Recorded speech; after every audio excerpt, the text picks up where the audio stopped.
साफ स्पष्ट है कि राज्य सरकार विगत 5 सालों से अफीम की खेती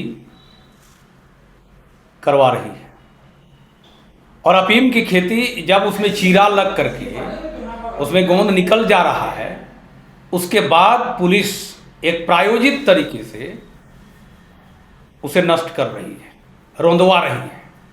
ये विगत 5 सालों में इनका तंत्र कहाँ था सरकार का?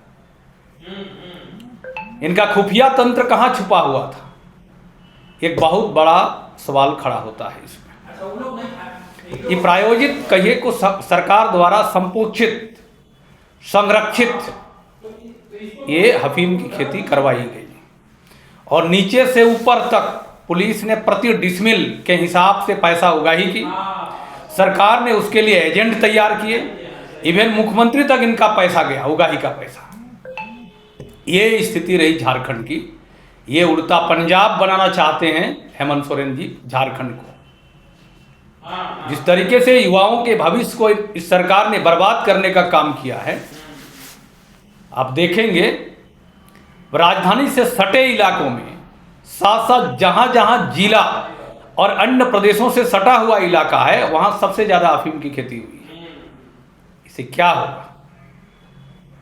एक और जहां राज्य को विकास में ध्यान देने की जरूरत थी, यह नशा की ओर ले जाने का काम कर रहे हेमंत सोरेन जी और एजेंडे के रूप में काम करके अफीम से भी उगाही करके ये एक नए धंधा को जन्म दिया है। इसलिए ये सब चीज़ों से सरकार को बाज आनी चाहिए और बेहतर काम पर ध्यान देने की ज़रूरत थी।